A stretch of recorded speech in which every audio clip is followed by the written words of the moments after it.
একটা বাচ্চার যেভাবে যত্ন নিতে হয়, বিড়াল পুষতে গেলে ঠিক ওইভাবেই যত্ন নিতে হয়। আজকে আমি আপনাদের মাঝে শেয়ার করব কিভাবে বিড়ালের বাচ্চার যত্ন নিতে হয়।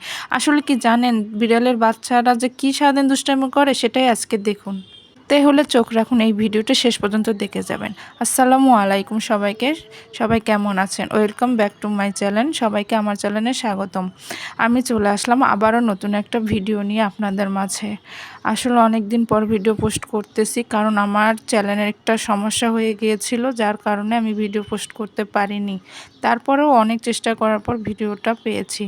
এই দেখেন, এ হচ্ছে মিকির যখন দুইটা বেবি হয়, এরা তখন ছোট, তখনকার এই ভিডিওটা দেখেন, কি কিউট না? আসলে কে কে বিড়াল পছন্দ করেন সবাই জানাবেন। এই দেখেন, তার কিছুদিন পরের এই ভিডিওটা, যখন ওরা হাঁটা চলা শিখলো। এই দেখেন, তারপরে যেভাবে দুষ্টমি করে, দিন রাত 24 ঘন্টাও ওদের এরকম খুনসুটি চলতেই থাকে। আমি আমার সংসারে মনে করো অনেক কাজ, সেগুলো সামলিয়ে আবার ওদেরও যত্ন করি। আর একটা বাচ্চাকে যেভাবে যত্ন নিতে হয়, ঠিক ওইভাবে ওদেরকেও যত্ন নিতে হয়। এই ধরেন, ওদেরকে খাওয়ানো, আবার কোথায় কি করতেছে সেটা খেয়াল রাখা। আবার অনেক সময় হয় না, চিপায় যে একটা যায়, কারণ এরা তো এখনও বড় হয়নি। এই তো মানে কেবল হচ্ছে 1.5 মাস হচ্ছে, যাই হোক এখন 2 মাস প্লাস ওদের বয়স। আর এই ভিডিওগুলো একটু আগেকার ভিডিও, সবগুলো আপনাদের সাথে শেয়ার করছি। দেখেন, সবাই মাশাআল্লাহ বলবেন, কি কিউট না?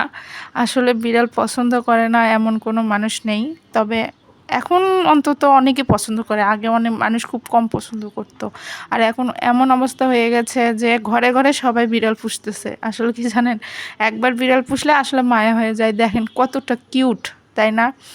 ওদের দেখলে সব কিছু, মানে ওদের যত বিরক্ত থাক সব কিছু ভুলে থাকা যায়। ওদের এই যে সারাদিন দুষ্টমি, দেখেন কি মারামারি করে।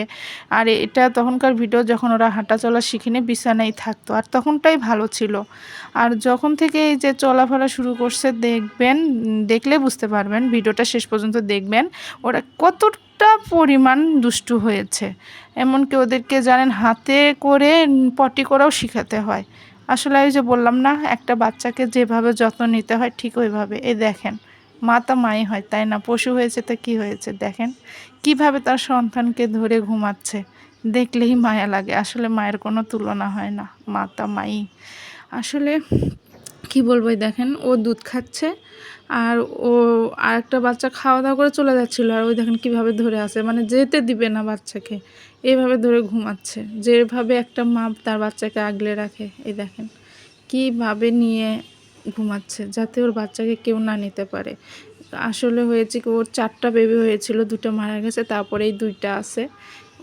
এই দুটাকেও খুব আদর করে। দেখেন, তারপর আমি একটু দুষ্টুমি করছিলাম, ওকে একটু ফিল্টার দিয়ে ভিডিও বানাচ্ছিলাম। এটা তারও আগেকার ভিডিও, কতটা কিউট ছিল। আর মাশাআল্লাহ বলবেন কিন্তু সবাই। দেখেন কিভাবে ঘুমায়, দেখছেন? এরা তখন খুব ছোট, তখন মানে ওঠা শিখেনি, বিছানায় থাকতো।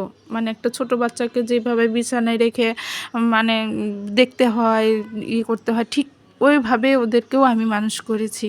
এতটা কষ্ট করেছি কি বলবো, আপনাদের বলে বোঝাতে পারবো না কি পরিমাণ কষ্ট করেছি আমি। টানা 25 দিন আমার ঘুম ছিল না। রাতে জেগে উঠে উঠে ওদেরকে খাওয়াইছি, ওদেরকে মার কাছে দিছি, আবার মনে করেন কাছে নিছি। মানে ওরা ঠান্ডার মধ্যে হয়েছিল তো, এই জন্য। তারপরে যে দেখেন, পটির একটু ট্রেনিং দিচ্ছি, কারণ ওই ট্রেনিং না দিলে তো এখানে সেখানে প্রস্রাব করে ফেলবেই। দেখেন, এ শিখে গিয়েছিল, কারণ এই একটু মানে সব কিছুর দিক দিয়ে এগিয়ে, অথচ এই সবার ছোট। আর ওকে শেখাতে আমার অনেক সময় লাগছে, ওকে আমি শেখাতেই পারছিলাম না।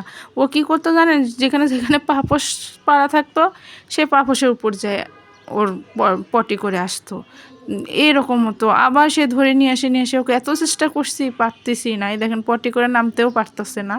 পরে আমি হচ্ছে ওকে নামিয়ে দেব, কারণ ও চেষ্টা করছিল।